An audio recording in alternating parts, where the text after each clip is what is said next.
The Vega trade station had been a symbol of galactic cooperation for over 3 centuries. Massive rings of metal and crystal rotated slowly around the bright star, creating artificial gravity for the millions of alien beings who lived and worked. Their ships from dozens of species docked at the station every day, carrying goods, information, and travelers across the galaxy. Commander Jae-sung watched the station through the viewscreen of his stealth ship hidden in the electromagnetic shadow of Vega Solar Wind. His small fleet of 12 vessels represented humanity's most advanced military technology ships that had never appeared on any official records, designed and built in the deepest secrets of human space. Alien security patrols are following their normal patterns, reported Lieutenant So Young from her sensor station. No indication they have detected our approach to the target. The plan was precise and devastating. The Vega station controlled hyperspace jump coordinates for 17 major alien civilizations. Destroying it would not just eliminate a trade hub, it would cripple alien military logistics for months while they recalculated navigation data for thousands of ships. Commander Jae-sung opened a communication channel to his fleet. All ships, this is Sword Leader. Remember, we are not just fighting for victory today. We are fighting to prove that humanity will not disappear quietly. Every shot we fire tells the galaxy that humans choose to stand and fight rather than submit. The response came from 11 different ships, each representing the finest of human military training. Understood, Sword Leader. Ready to engage the enemy at exactly 0600 station time, when the alien security shifts changed and patrol coverage was at its weakest. Humanity struck. Jae-sung ships dropped their stealth systems and opened fire simultaneously. Human weapons designed specifically to counter alien shielding technology tore through the station defenses like they were made of paper. The aliens had expected overwhelming force if humans ever attacked. They had prepared for massive fleets and prolonged battles. They were not prepared for 12 ships that struck with surgical precision and disappeared before reinforcements could arrive on the station. Chaos erupted immediately. The Thrakari security chief, Kliktar, watched his defensive systems fail one by one. His compound eyes could not process what he was seeing. Human weapons were cutting through shields that had never failed before in 3 centuries of operation. How are they doing this? He chittered to his second-in-command. Our shields are rated against anything in the Galactic weapons database. The answer was simple but terrifying. Human weapons were not in any galactic database. While alien species had focused on improving existing technology, humans had developed entirely new approaches to warfare. Their weapons used scientific principles that older civilizations had dismissed as impractical or impossible. Lieutenant So Young monitored alien communications as the attack continued. Sir, they are calling for reinforcements, but their nearest fleet is 4 hours away. Station evacuation is beginning, but they are losing coordination fast. Commander Jae-sung felt no satisfaction as his weapons destroyed alien infrastructure. This was not glory, this was necessity. Target the primary data cores. We need to make sure their navigation databases are completely destroyed so they cannot coordinate fleet movements. The strike took exactly 17 minutes. When it was over, the Vega trade station was a collection of drifting debris. Its destruction, broadcast across the galaxy by its own emergency beacons, no alien lives had been deliberately targeted. The humans had waited for shift changes and evacuation procedures, but the message was completely unmistakable. 4 hours later, as promised, alien reinforcements arrived to find empty space where their major trade hub had existed. Among the debris floated a single message beacon broadcasting in 47 alien languages. Humanity withdraws from the Galactic Council effective immediately. Any attempt to restrict human expansion or threaten human colonies will be met with appropriate force. On the alien command ship, Admiral Vex High of the Valkyrie fleet stared at the destruction in complete disbelief. How is this possible? Intelligence reported that humans had no significant military capabilities beyond basic defensive systems. His tactical officer, a young Valkyrie named Sortai, studied the sensor data with growing concern. Sir, the weapon signatures do not match anything in our military databases. These ships use technology we have never encountered before. Impossible. We have monitored human development for 2 centuries. They are barely past primitive fusion drives and basic energy weapons. Soar Tai hesitated before speaking because what he was thinking seemed impossible. Sir, what if they have been hiding their true capabilities? What if everything we thought we knew about human technology was deliberately misleading? The question sent a chill through the alien command crew. For thousands of years, the established galactic civilizations had maintained their dominance by controlling technology and information. The idea that a young species might have developed advanced capabilities in complete secrecy was almost unthinkable. Back in human space, the strike fleet had already returned to their hidden base. Commander Jae Sung filed his report with the characteristic brevity of military efficiency. Mission accomplished. Station destroyed navigation data, eliminated alien logistics, disrupted, no human casualties. Enemy reaction suggests our technological advantages remain completely intact. President Ki-won read the report while standing in the Situation Room deep beneath Earth's surface. Around her, displays showed the galactic response to humanity's first strike. Alien fleets were mobilizing across dozens of systems, but their movements were chaotic and uncoordinated. They are panicking, observed General Hyun-soo. They expected us to submit or fight defensively. They never considered that we might take the offensive first and strike at their infrastructure. Dr. Yoon-ju pulled up tactical analyses of alien fleet movements. Their military doctrine is based on overwhelming force and intimidation. They are not prepared for an enemy that refuses to be intimidated and fights back intelligently. How long before they organize a coordinated response? President Ki-won asked. Based on their communication patterns and historical decision-making processes, at least 2 weeks. Dr. Yoon-ju replied, possibly longer if we continue to disrupt their coordination systems. Admiral Junho's voice came through the communication system from his position near the outer colonies. Madam President, we are detecting alien scout ships probing our border systems. They are trying to assess our actual military strength. President Ki-won looked at the star map showing human territory, small, scattered, but now actively defended by people who had chosen to fight rather than submit. Let them look, but make sure they do not like what they see. First strike had accomplished more than destroying a trade station. It had shattered the galaxy assumptions about humanity capabilities and intentions. The species that aliens had dismissed as rapidly expanding but essentially harmless had just demonstrated that they possessed both the technology and the will to strike at the heart of galactic civilization. In council chambers across alien space, emergency sessions debated a question that had never been asked before. What do we do when a species refuses to accept their assigned place in the galactic order? The answer would determine whether humanity would find a new place among the stars, or whether the galaxy would burn in the attempt to deny them one. The Great Assembly of the Galactic Council had never seen such chaos and anger. In the vast amphitheater where 46 species had once talked with measured dignity, now voices rose in panic, fear, and demands for revenge.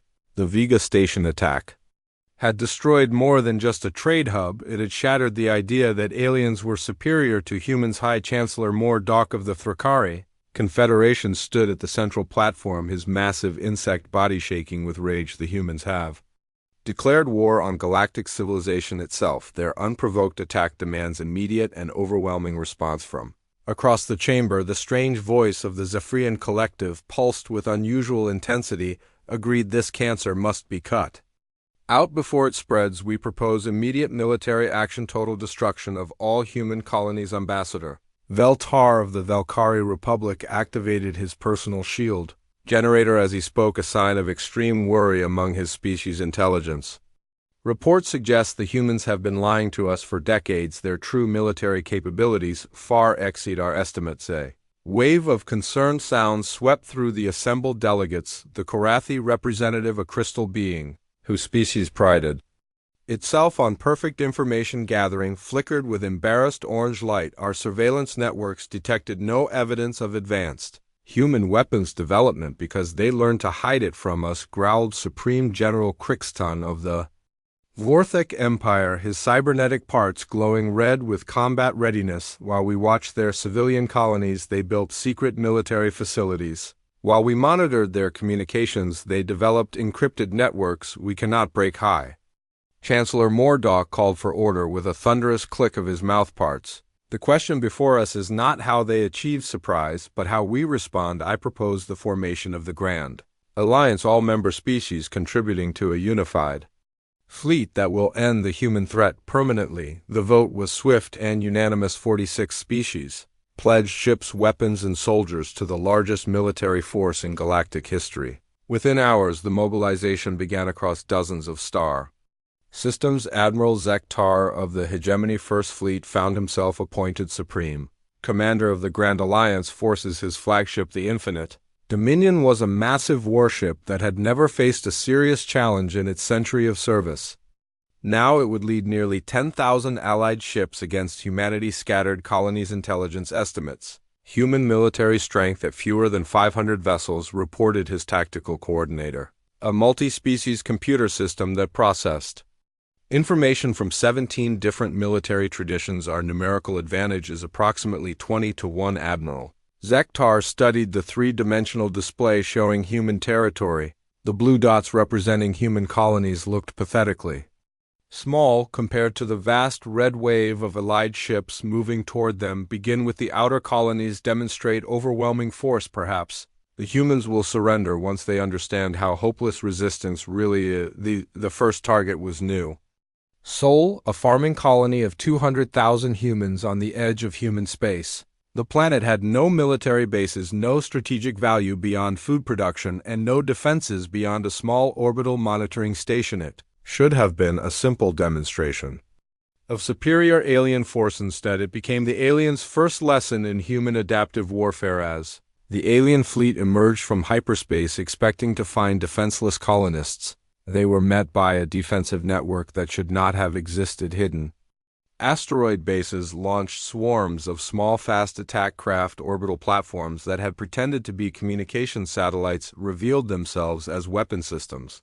Even the planet's surface launched defensive fire from installations that had been disguised as farming equipment. Captain Inho, commanding the New Sol defense, had grown up on this world. His parents had been among the first colonists, and he had spent his childhood helping to plant the first crops in alien soil. Now he fought to prevent that soil from becoming a graveyard. All units focus fire on their command ships, he ordered from his hidden command center deep underground.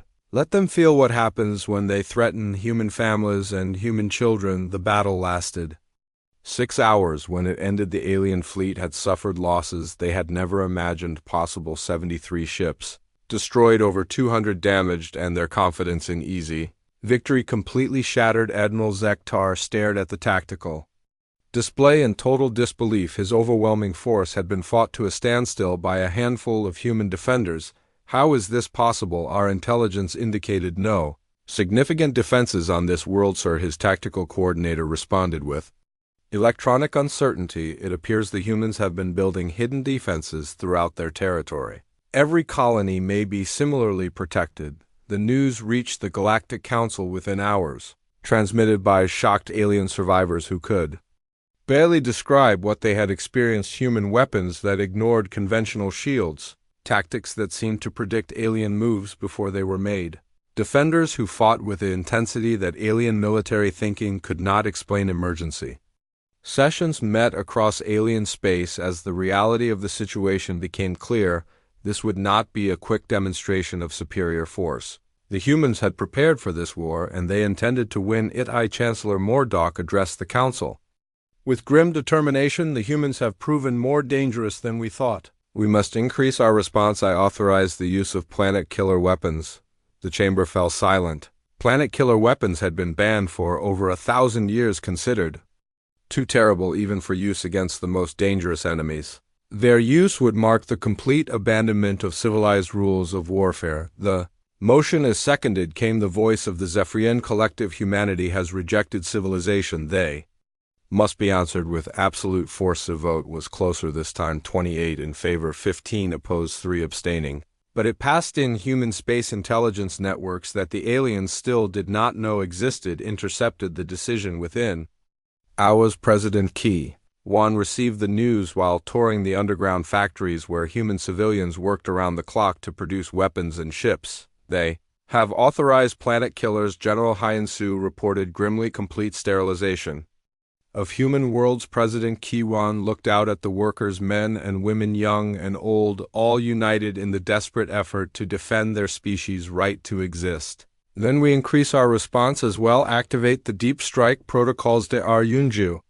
Face went pale. Madame President, those weapons, once we use them, there is no return to any kind of peaceful coexistence. They made that choice when they decided to commit genocide. President Ki-1 replied, humanity will not go extinct to preserve galactic civility. The deep strike protocols represented humanity most closely guarded secret weapons and tactics, developed not just to defend human space but to strike at the heart of alien civilization itself. If the galaxy wanted to see what humans were truly capable of when fighting for survival, they were about to find out. The war was about to become something far more terrible than either side had imagined.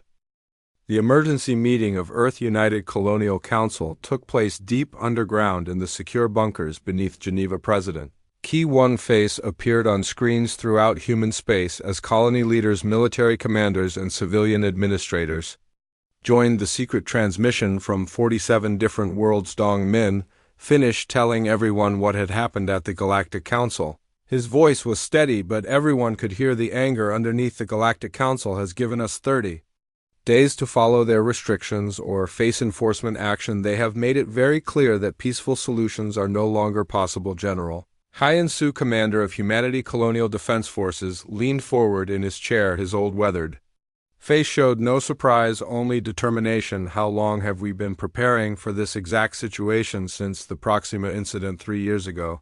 President Ki-1 replied, when they tried to claim our first colony outside the solar system belonged to a species that had been dead for 5,000 years, we knew diplomacy had serious limits on the big screen. Admiral Junho spoke from the Bridge of Humanity, most advanced warship currently patrolling near the Tau Ceti system. Madam President, our intelligence report suggests several alien fleets are already moving toward human space. They are not waiting 30 days to attack. Dr.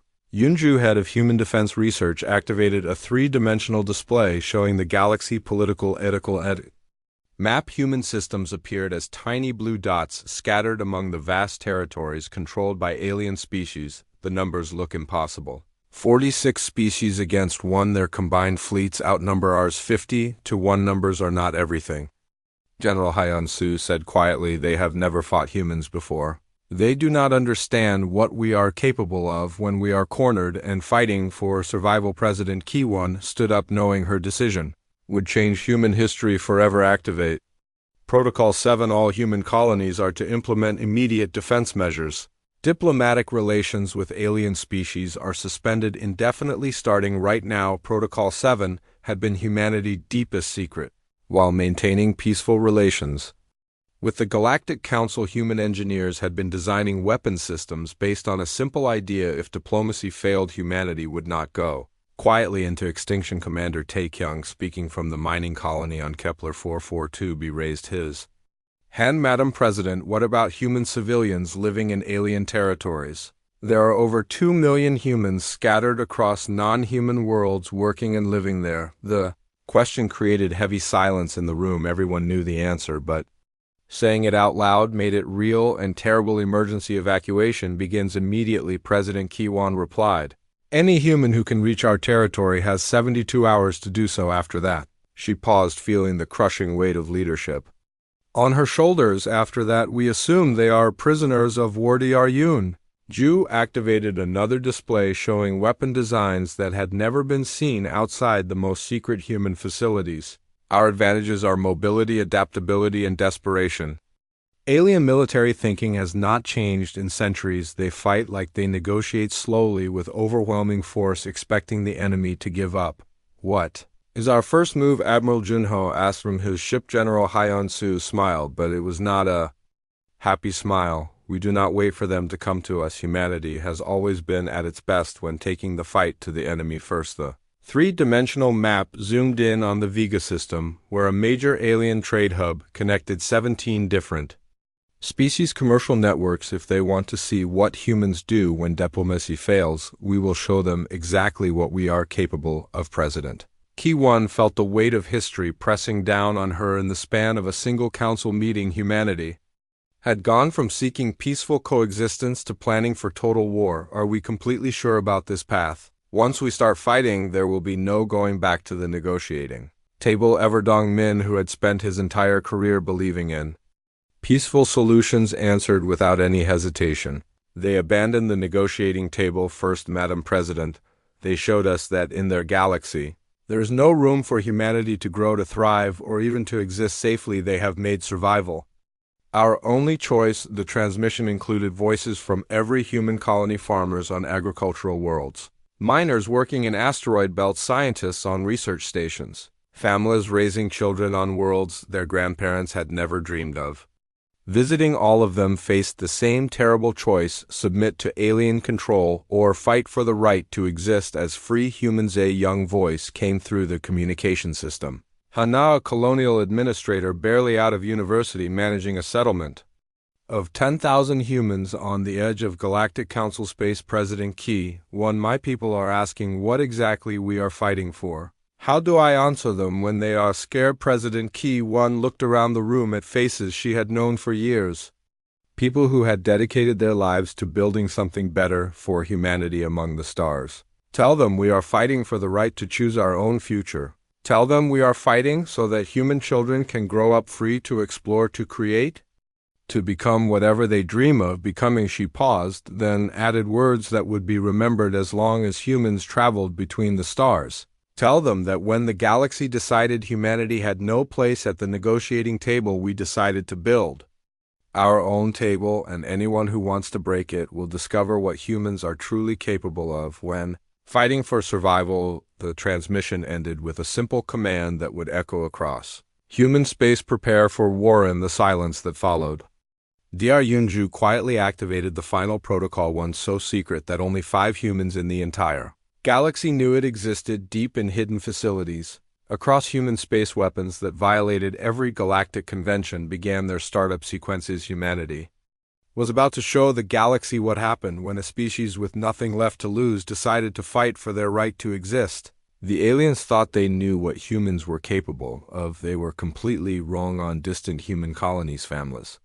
gathered around communication screens as the news spread. Children asked their parents what war meant and why the pretty aliens they had seen in school pictures wanted to hurt humans. Parents struggled to explain concepts like genocide and extinction to young minds that had never imagined such horrors, but even in their fear, humans began to prepare. Some cleaned old hunting rifles that had not been fired in decades. Others organized evacuation plans for the youngest children. Still others volunteered for military service, even though they had never held a weapon before. The galaxy had given humanity a choice: submit or die.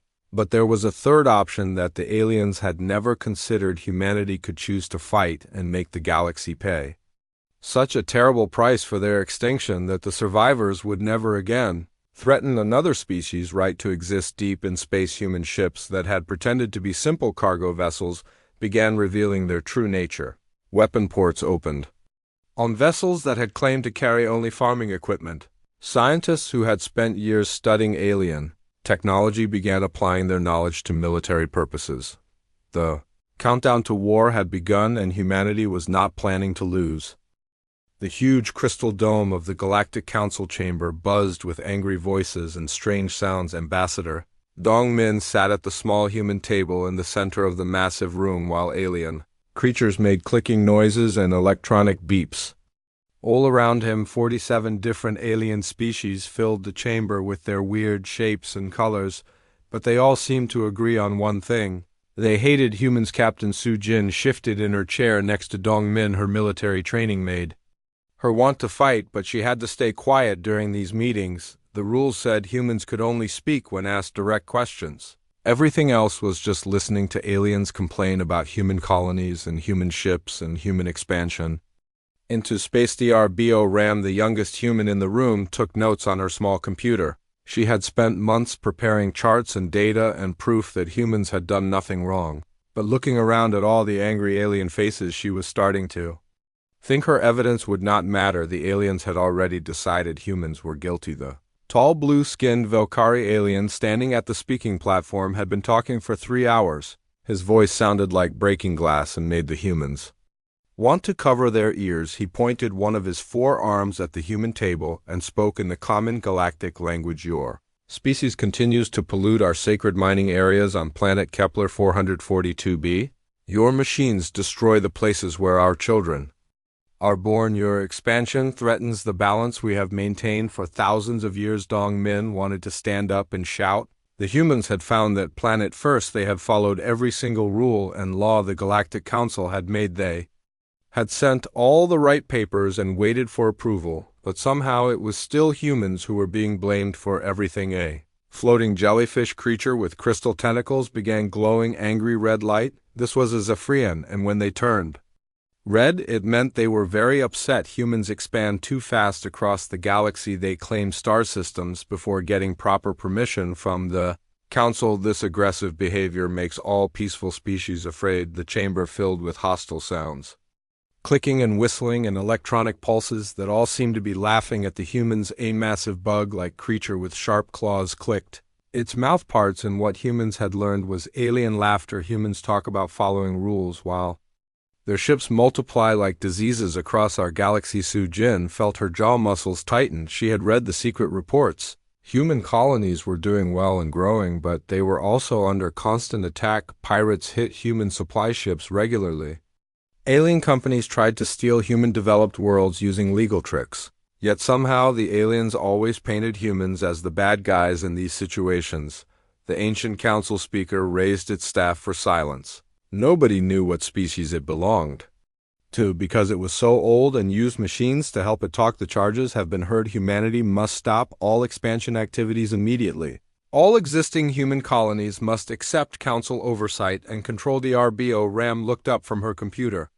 In shock. Council speaker, this demand has no basis in galactic law. Our colonies are completely legal under all current regulations. Galactic law serves the greater good, the speaker replied in its mechanical voice. Humanity grows too quickly and disturbs the peace we have maintained for many thousands of years. The balance must be preserved. Dong Min felt something cold and heavy settle in his stomach. This was not about law or justice or fairness. The older alien species were afraid of how fast humans were growing. In just 200 years since first contact, humans had gone from living on one planet to having colonies in 47 star systems. Their technology improved rapidly, their population grew steadily, and they could adapt to almost any environment. The other aliens had taken thousands of years to spread across just a few dozen systems. Humans were doing in centuries what had taken them millennia.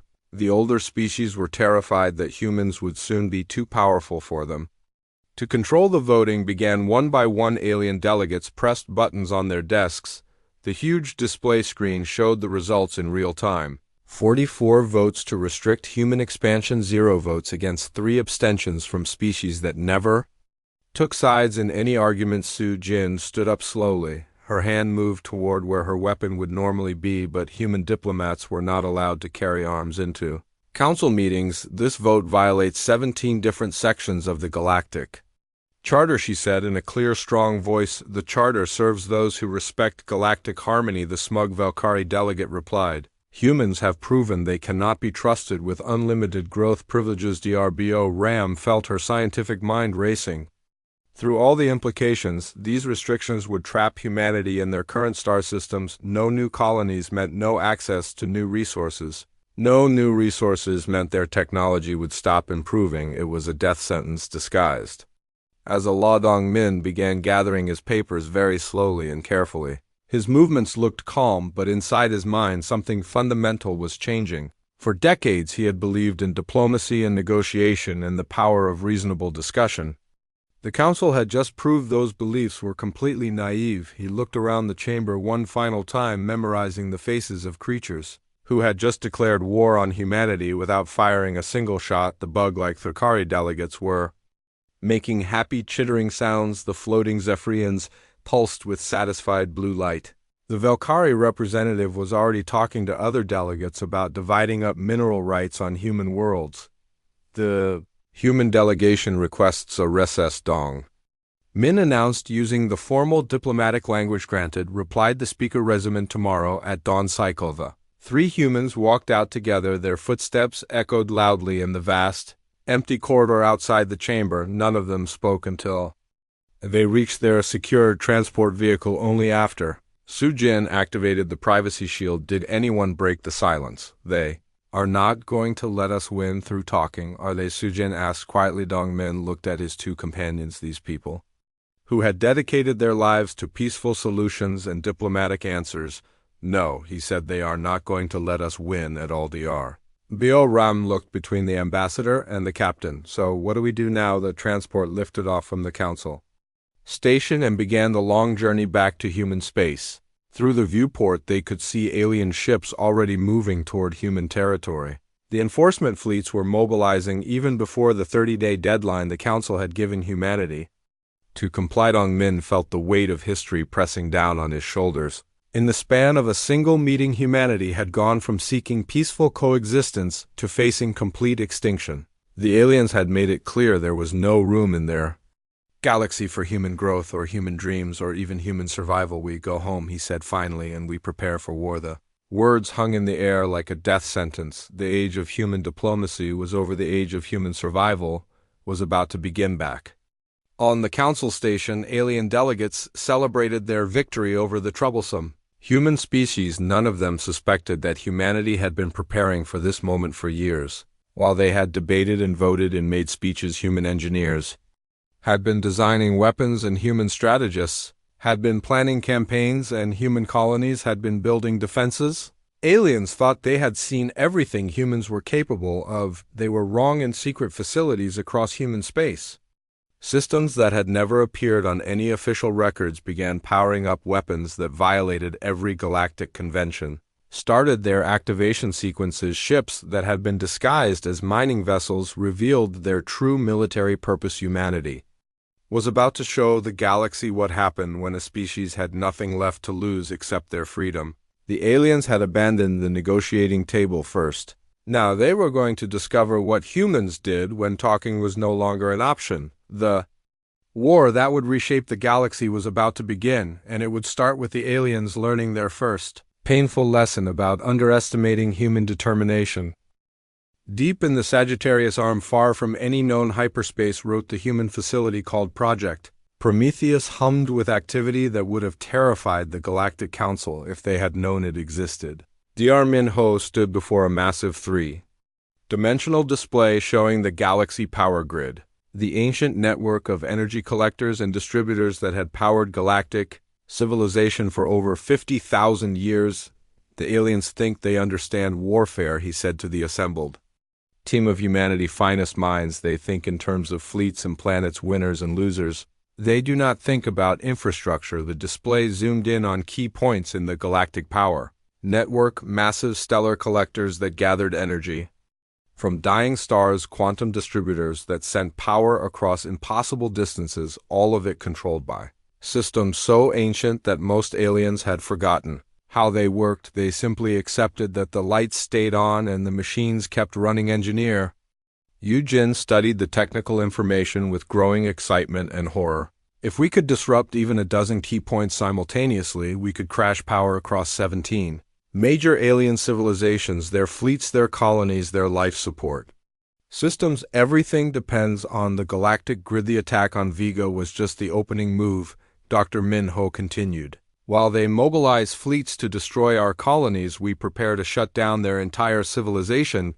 The plan was bold beyond anything attempted in galactic history. Human teams would sneak into the most heavily guarded facilities in alien space and simultaneously sabotage the infrastructure that kept billions of aliens alive. It was warfare on a scale that made planet killer weapons seem primitive. Meanwhile, on the front lines, the war continued to get worse.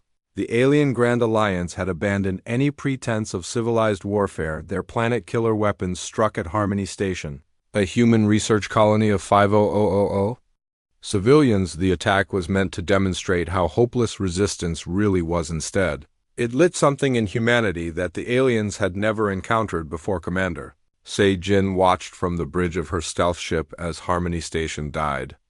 The planet killer beam tore through the colony shields like they were made of paper, sterilizing the surface in minutes. 50,000 human scientists, teachers, children, families simply stopped existing, Sir, whispered her communications officer. Lieutenant Dongwu, we are receiving final transmissions from the surface. The colonists, they are singing in the last moments before death, the humans of harmony. Station had chosen to face their end with dignity, their voices joining in songs that spoke of hope, defiance, and love for the species they would never see again. The recordings would be broadcast across human space within hours, becoming a rallying cry that transformed grief into unbreakable resolve. All human forces, Commander Say. Jin transmitted across encrypted channels, "This is Shadow 7 Harmony Station has fallen, 50,000 civilians murdered. The aliens have shown us what they think of human life, time to show them what we think of theirs." The retaliation began. Immediately, human strike teams that had been positioning themselves across alien space for months activated simultaneously.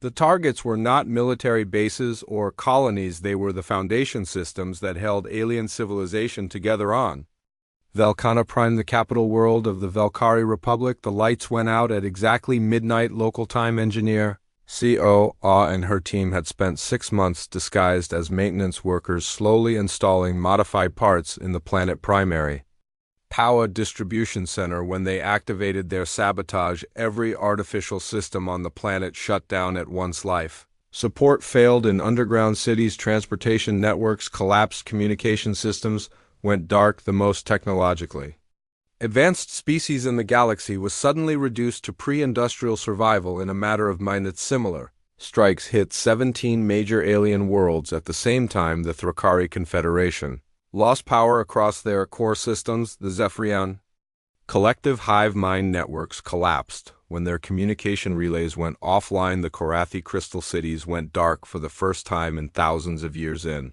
the chaos that followed, human agents broadcasting from untraceable locations delivered a message that reached every surviving alien communication system. You chose to murder human civilians. You chose to use weapons that destroy entire worlds. Now, you will learn what happens when you threaten a species that has nothing left to lose. The galactic power grid began failing in cascade reactions that the aliens' best engineers could not stop. Systems that had run automatically for thousands of years suddenly required manual control from species who had forgotten how they worked. The technological superiority that had maintained alien dominance for thousands of years was turning into a critical weakness on Earth. President Key 1 met with her war council as reports flooded in from across the galaxy. The alien Grand Alliance was in chaos, their fleets struggling to maintain power, their colonies evacuating populations to emergency shelters. The infrastructure attacks are working beyond our projections, reported Dr. Yunju. 17 major alien civilizations are experiencing cascading system failures. Their military effectiveness has dropped by approximately 60%. General Hyansu studied tactical displays showing alien fleet positions. They are pulling ships back from our borders to protect their core worlds. For the first time since this war began, we are not outnumbered in active combat zones. What are the casualty estimates? President Xi 1 asked Dr.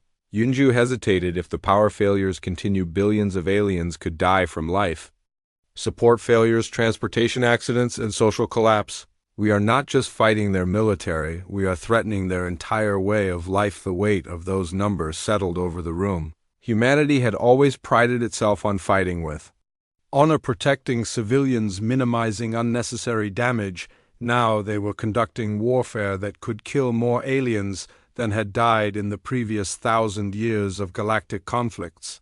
Combined, they started this path when they decided human children deserved to die. President Key 1 said quietly, "We can still stop the cascade reactions if they agree to negotiations. But they need to understand that humanity will not be exterminated." Quietly, Admiral Junho voice came through the communication system from his flagship near the Centauri colonies. "Madame President, we are detecting movement in the alien fleets. They appear to be withdrawing from human space." The room fell silent. After months of escalating warfare, the aliens were retreating. Are they regrouping for another attack? General Hyansu asked. "No, sir," Admiral Junho replied.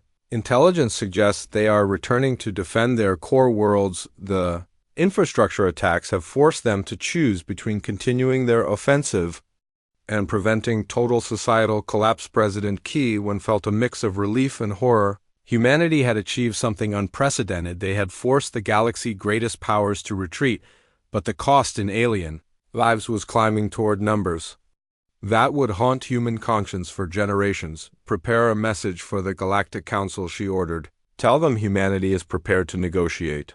But this time we negotiate as equals, not as beggars asking for permission to exist. The galaxy was about to learn that humanity's greatest strength was not their weapons or their tactics, it was their willingness to pay any price necessary to remain free. The emergency meeting of the Galactic Council took place not in the grand chambers of the old order, but in a hastily built space station at the edge of neutral territory.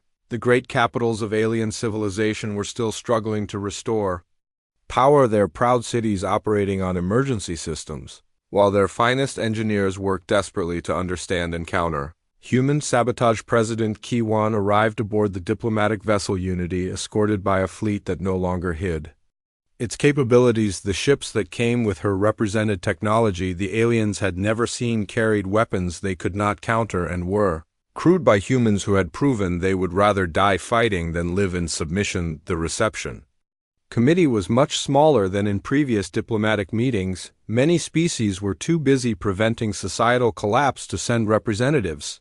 Those who did attend moved with the careful dignity of beings who had suddenly discovered they were not the dominant force in their own galaxy. High Chancellor Mordok of the Thrakari, his once proud shell now showing stress marks from the weeks of crisis, greeted the human delegation with a politeness that barely hid desperation. President Kiwan, the Council appreciates your willingness to engage in diplomatic discourse. We are here to discuss terms. President Kiwan replied evenly, not to resume the farce of begging for basic rights while you debate our extinction. The negotiation chamber was smaller than the grand amphitheater where this conflict had begun, but the power dynamics had been completely reversed. Where once 3 humans had sat facing the judgment of 46 alien species, now the surviving alien representatives found themselves hoping to negotiate acceptable surrender terms. Ambassador Veltar of the Velkari spoke first, his voice carrying none of its former arrogance.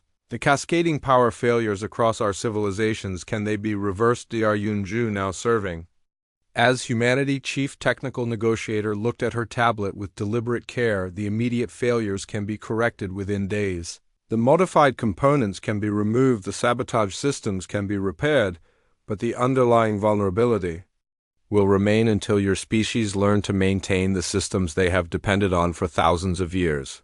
The implication was clear. Humanity had demonstrated they could shut down alien civilization at will. The technical knowledge they had gained through their infiltration campaigns meant they would always possess that capability.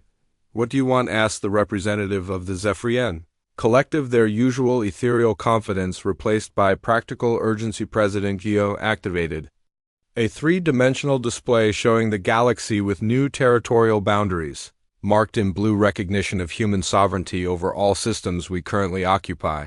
Immediate cessation of all hostile activities against human colonies and shipping.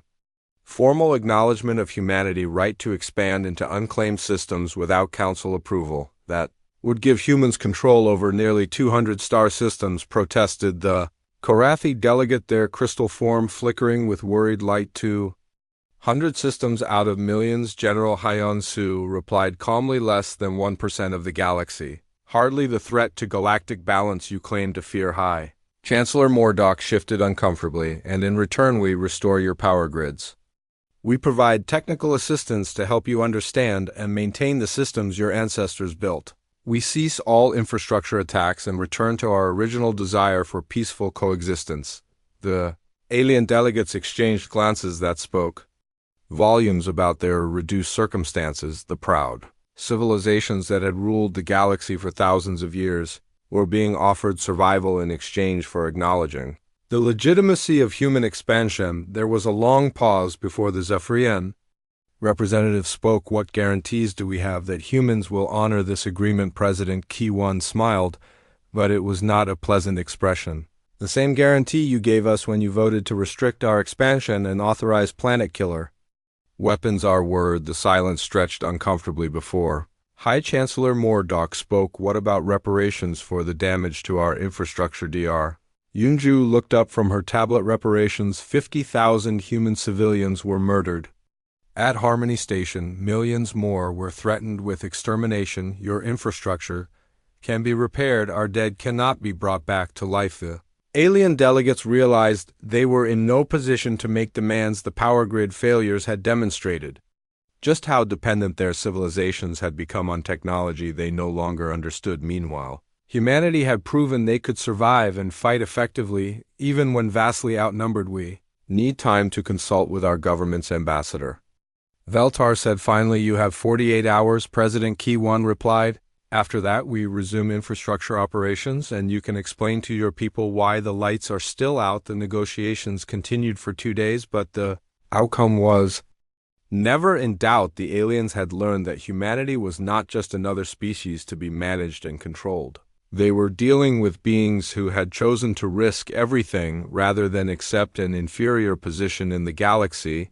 When the final agreement was signed, it established humanity as the first species in galactic history to achieve full sovereignty through military victory. The document recognized human territory as inviolate, acknowledged their right to expand into unclaimed systems, and established protocols for future contact that treated humans as equals rather than subjects. More importantly, it established a new principle in galactic politics that any species willing to fight for their freedom could not be denied.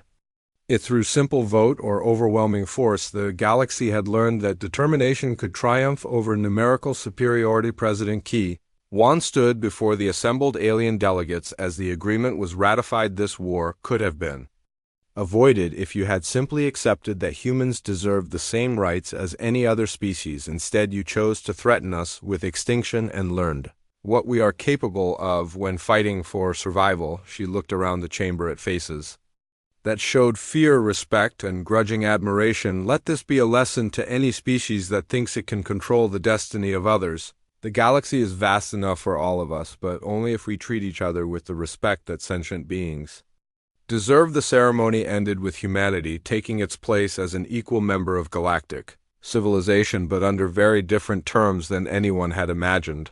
The species that had been dismissed as rapidly expanding but essentially harmless had proven they possessed both the technology and the will to reshape the galaxy itself. In the years that followed, the human model of aggressive self-defense was studied by younger species throughout the galaxy. The old order, based on ancient dominance and technological control, gave way to a new reality, where any species willing to fight for their rights could not be denied them. Humanity had not just won their war, they had changed the fundamental nature of galactic politics. The table they had been forced to abandon had been replaced by a new one where strength was measured not just in numbers of ships but in determination to remain free. The galaxy watched as humanity expanded into the stars, carrying with them the hard-earned knowledge that freedom was not given by others but taken by those brave enough to fight for it.